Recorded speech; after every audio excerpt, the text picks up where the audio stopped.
Alright, let's do this.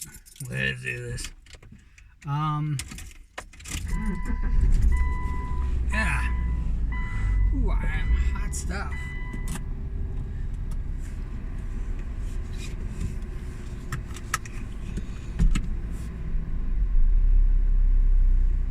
Holy cow, sun is out today.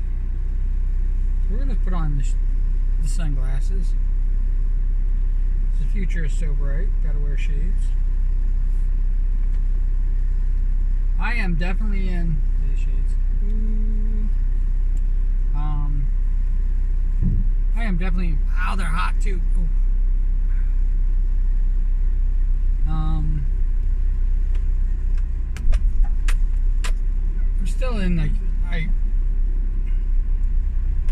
I don't know if the depression that I was going through earlier in the year is subsiding or what, but I am definitely still in a freaking funk that I have not been able to get out of, and I am doing my best to kind of thwart it. I know that going from changing jobs has been incredibly stressful, and it sucked. I wish I could have enjoyed,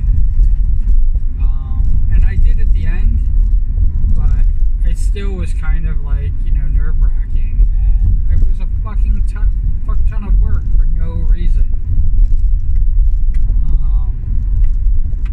But, because I didn't just leave the post office and step into this job that I'm doing now. No, I left the post office. I went to a job that I thought was, the offer and the reason why I took it over two other jobs, both managerial. One is because I didn't want to have responsibility, and two, it paid better and was very close to my house, and it on paper it was so much better of a job than anything else I could have imagined, and they made me an offer that I couldn't refuse, so I did it. The problem with basically getting everything that I want is that is completely unsustainable. They obviously felt they were paying me too much,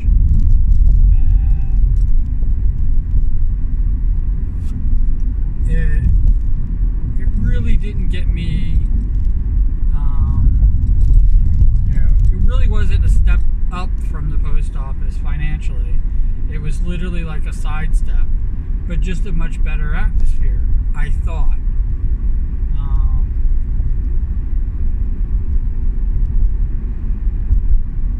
I was finally laid off from it while getting this job, but what doesn't come across is that while getting this job,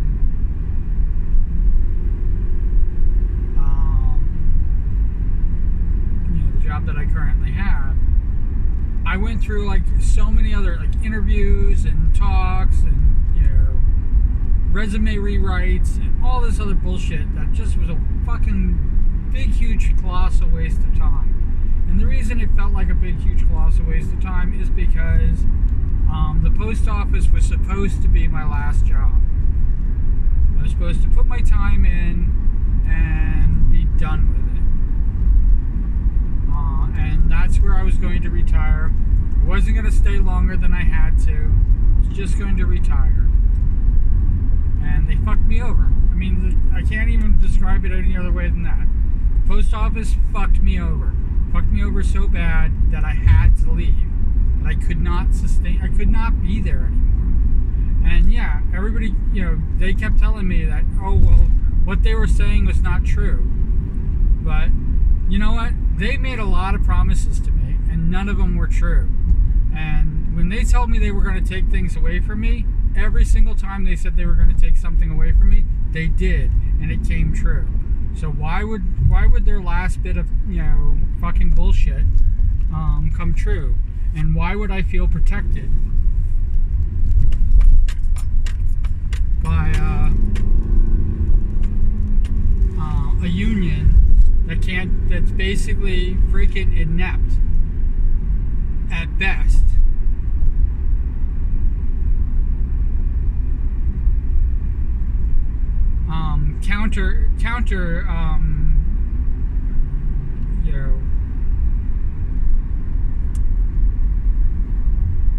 A counter union at worst. I mean, they were so bad that it felt like they were on the post office's side and not there to protect me.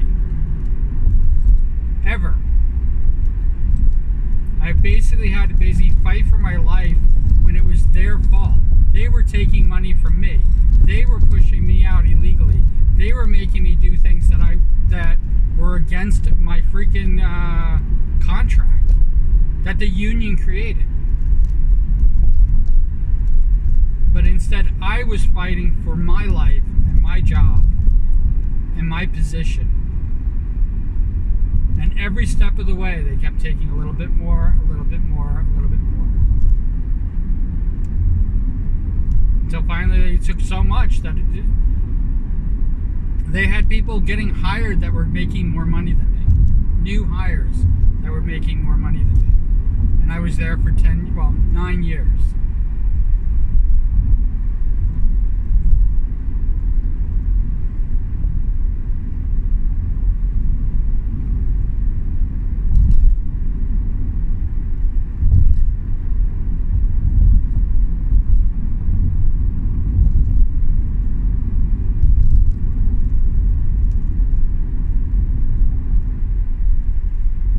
It is absolutely disgraceful and disgusting.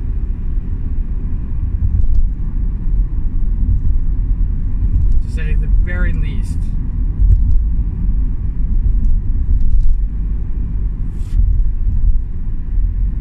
To say that I'm in a much better place, as much as I don't like being forced into overtime, as much as I like to be helpful and I don't like to work the overtime even when it's volunteer, because it is so simple. It's one of the things about a lot of the people that I work with who do a lot of overtime don't understand. It is so easy for them to skim on you. You have to watch it all like a hawk. You have to all look at what, not just the times and stuff like that, but how much you're getting paid. And when you start breaking 80 hours and stuff like that and start making double time, it becomes insane what they're willing to give and what they're not willing to give. And when they try to make the books work, it's not in your favor.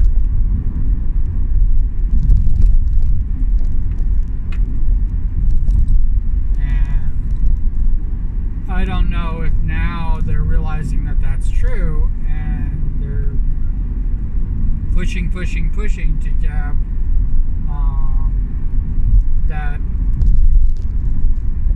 that overtime.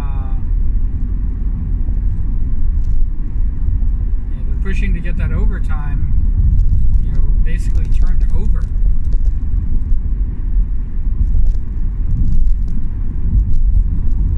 Like I said, if they can skim, they will skim.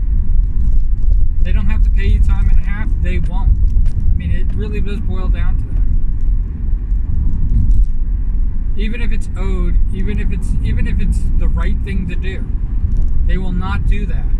I don't trust even the system that I'm in right now to do the right thing because of how badly the post office fucked me over.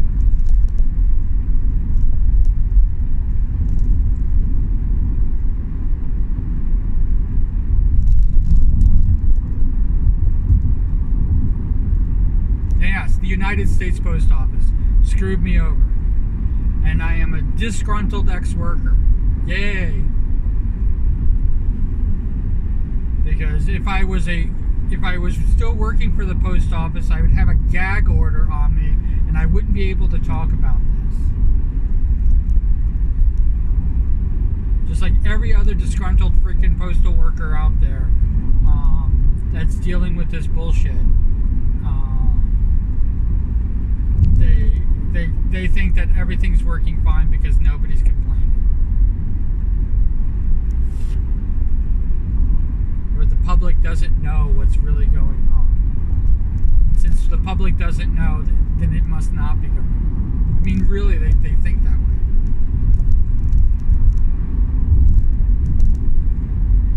They actually turned to me and they're like going, how come we can't hire new hires? You know, why are they all quitting? And why do you stay? And I said, I shouldn't stay. You guys screw me over. There is no incentive to be working for the post office, ever. There's no good that could come of it. And everybody who currently works for the post office is either learning that fact or thinking it's not going to happen to them. They're thinking it's all going to get fixed in the end. And I've watched people retire with no pension, even though they've saved for it. Watch people lose their time. Watch people lose money.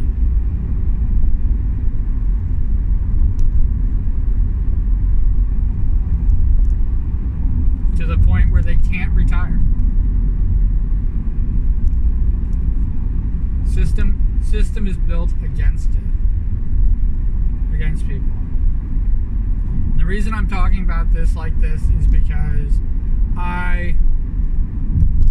it's not happened to me yet, but you know, these things that they do, I get extremely nervous that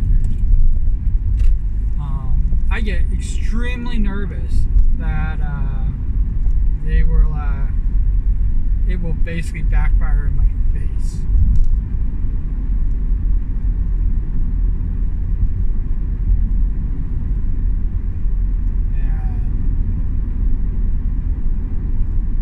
I have no delusions at all on this.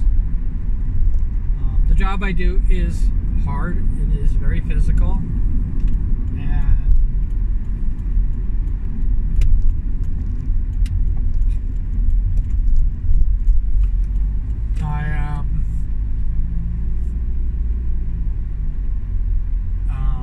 I'm not a spring chicken.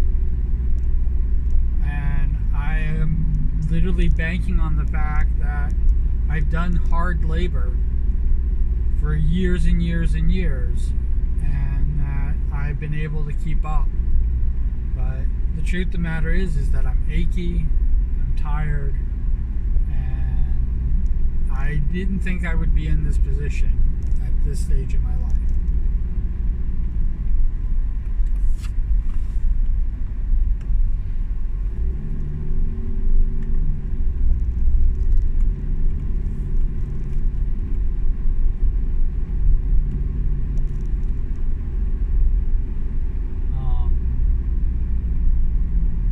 I made bad investments. I mean, like, there's no way to shake that. I relied on things that deep down in my gut I knew I shouldn't have relied on, and it's the reason why I ended up working for the post office. It's the reason why I've had all those really odd jobs and stuff like that. You know, it's why I worked at Waffle House. It's why I've worked for Domino's. It's why I worked for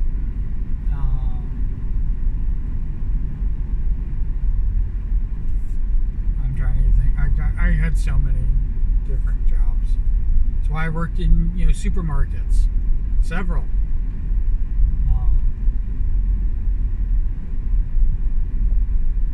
It's the reason that I ended up doing those things.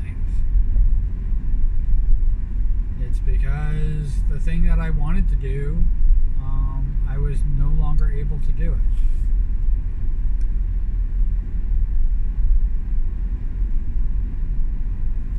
And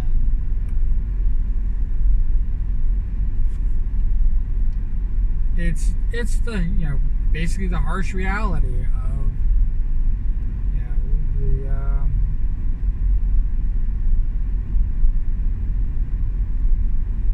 you know where my life turned. I mean, if I went 10 years ago and everything was going south, actually it's now close to 15. When I go 15 years into the past, when everything was going south, but I still had the chance, I probably would still make all the exact same decisions.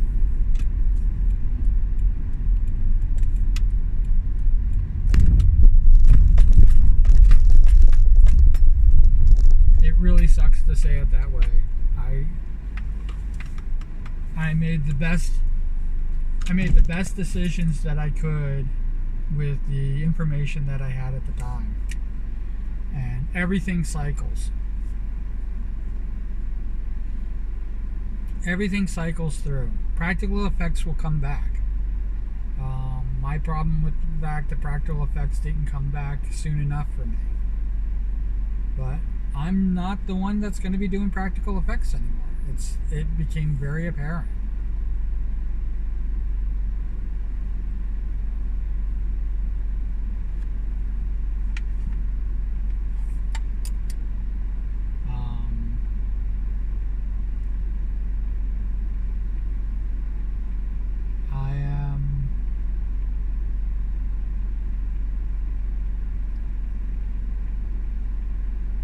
Yeah, that became so very apparent to me that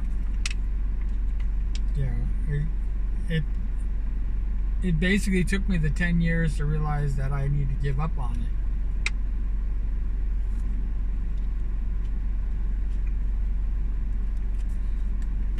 After I stopped doing it. And here I am. I went right back to it like a fish to water.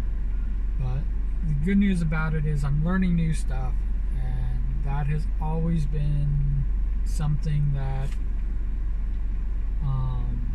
where I thrive. As long as I can remain enthusiastic about things, I always thrive on learning new things. And it's probably one of my better attributes, I would think, is that I can keep up not the facade. The facade is probably the wrong word, but I can keep going as long as it's not monotonous and mundane and tedious. As long as there's something new coming around the pike, I can keep going.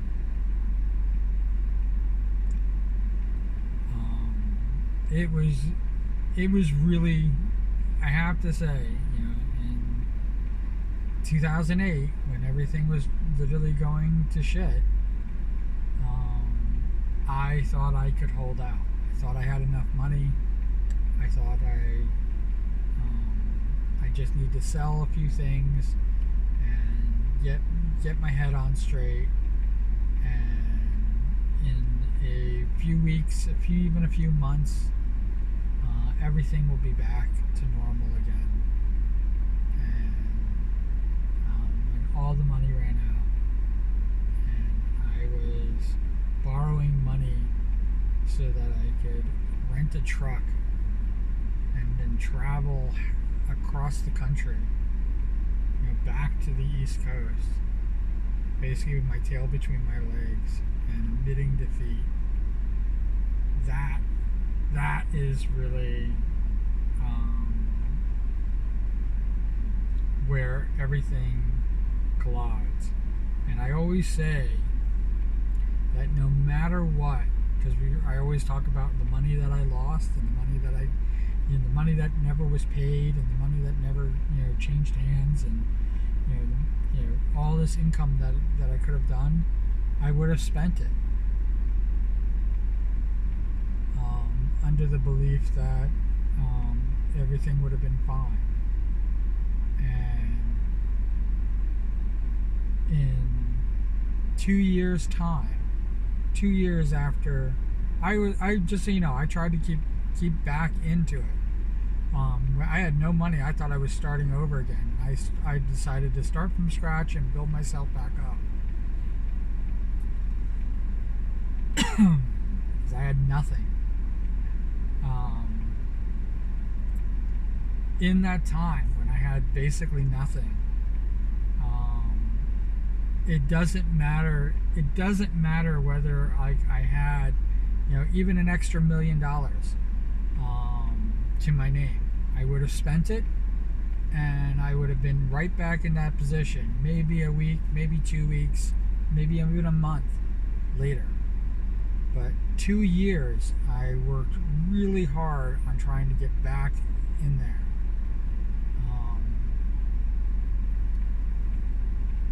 It just, like I said, if I thought I could have lasted another week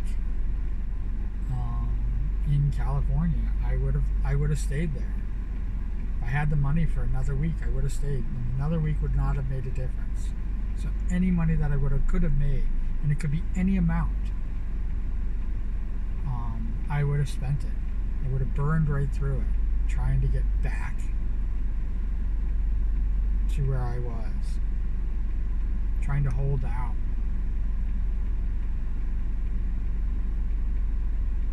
And that's what happens when you go from being very successful one moment, and you blink, basically in a blink of an eye, because of the writer's strike. And I don't blame the strikers. It's never the strikers' fault. If anybody thinks that I blame the strikers for the writer's strike in 2007? I think it was 2007. Anybody blames the writer's strike in 2007, blames the writers for the writer's strike.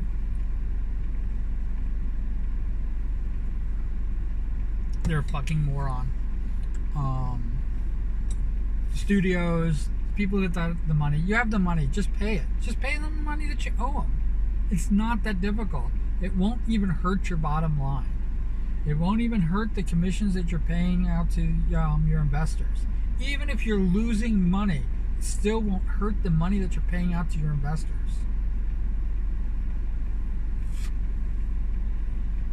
Even if you break fucking even.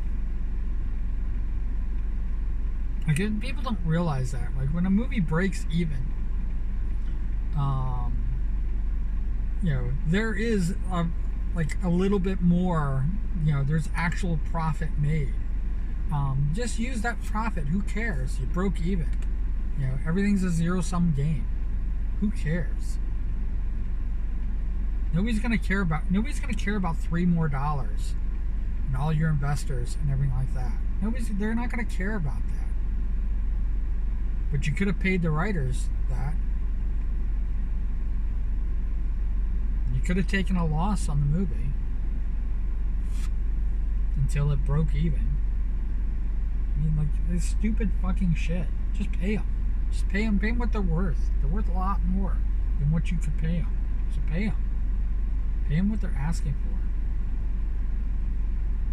I don't even know if the writer's strike's still going on, but the writer's strike in 2007 freaking pisses me off that this shit's still going on. And they're still not paying them what they're worth.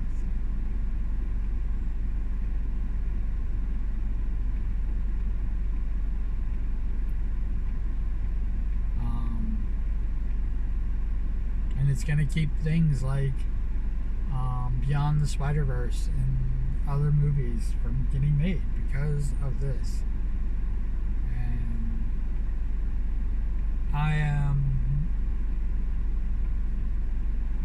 And I'm upset with the fact that that's what happened. And then you have the changeover from that to the housing crisis, and then I was done. I could not survive the housing crisis because every money that anybody promised me was not going to come true. I had to rely solely on the money that I had. And at the time, I thought it was enough, but it wasn't. And like I said, some people did pay me. I did do work, but it was not enough to sustain me.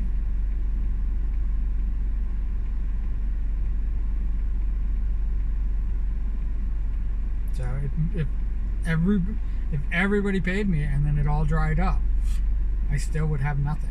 Without 2 years, like I said, 2 years, I would have had to have made enough money to sustain myself for 2 years. The option that I had, and I knew that I could have taken, was to basically cut my losses and take all the money that I had, and that would have been the better option. But I didn't do that. And like I said, if I went back in time, I would not. If I didn't know what the future held, I would have still thought that, even if somebody told me what the future was going to be, I would still think that this would turn around and I would be able to, sustain myself throughout it. Not knowing it was going to take 2 years. Like I said, even if somebody told me that at the time, I don't know it's going to be true, and I think I could do something better. And I would still make the same mistake. Alright, I gotta get to work. I'm actually almost running late. Can you believe it? We are... I don't know. I am...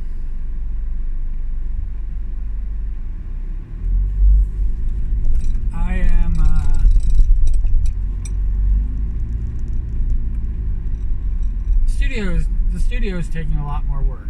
I thought it was funny that somebody was doing a headphone and microphone giveaway, and I just broke my headphones. I got a new hub, and my microphone is now, itchy scratchy. It's itchy scratchy sounding, I should say. I am on the precipice of like freaking utter disaster.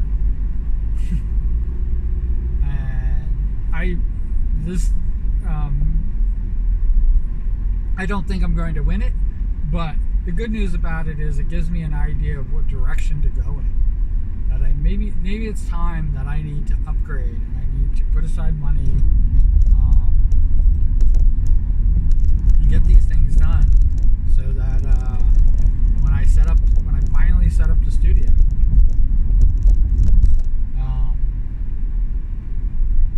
I'll have these things ready, because I'm going to hit this like gangbusters.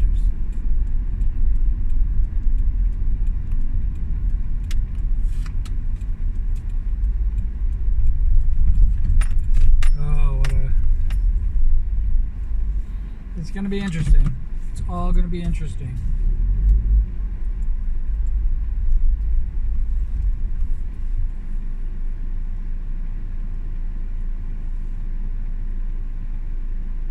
It's all going to be interesting. Wherever you are, whatever you're doing, I hope you're having a fantastic time doing it.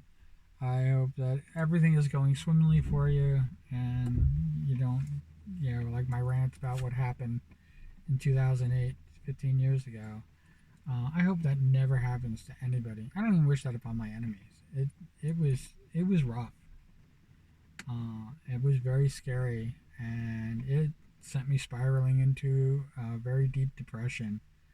And I think I held out for about 5 years. And it's the reason why I said 10 years. Actually, I held out for about 3 years. If you really want to know, it's the reason why I say 2 years. Like, it took 2 years before things could have turned around. And after the 2 years, I couldn't do anything about it. It would have been 2 years, and I would have been there to basically, be a part of the changes. And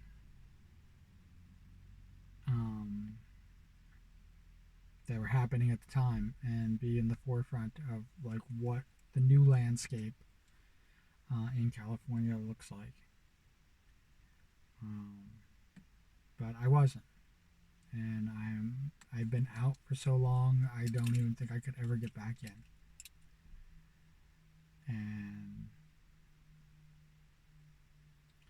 my semi-fame, semi-popularity and semi-everything turned out to be nothing. And it turned out to be empty. And my worst nightmare came true, which is I did not want to be forgotten. And I don't even think anybody even knows who I was. And here I am on, doing VTubing and everything like that, and I'm not even me. I'm a persona. And some people know who I am. I know some people, can actually look up things, and I don't even know how much of the record even still exists because I'm such a nobody now. I think the last time I looked up myself, I lost almost all the credits that I have. I lost my IMDb page. Things are just slowly getting erased.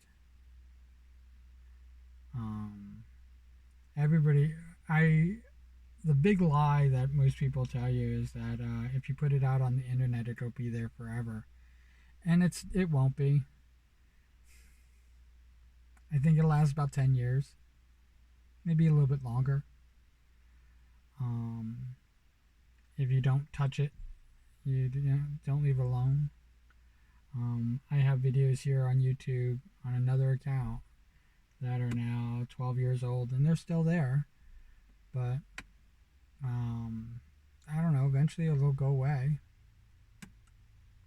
I watched a lot of my Facebook posts. It was scary enough. I had a Facebook account. I watched my Facebook post eventually just deteriorate to nothing. The only thing that's left on my Facebook, it's been a while since I've checked it. It's been almost 2 years now since I checked it. But the last time I checked it, it was already deleting things, 20 years old. And it was really scary when I thought about it. I mean, I had the fleeing from California, which I did YouTube videos of it, so that those posts don't even exist anymore. And slowly but surely, everything's going to go from there, because it's been a while. I haven't been on Facebook for 7 years. 6 or 7 years. Almost as long as, no, this account now is 10 years old. Yeah, so it's like 6 or 7 years. Anyway, I gotta get to work. Have a wonderful day. As always, if you watch this all the way to this point and hear me rambling about all this bullshit, if you put cool beans in the comments below, that would be awesome. You could be number 2. You could be the second person to do it. I will probably do a video about it again. It will definitely make my day. You guys are awesome. Have a fantastic day. All right? Take care.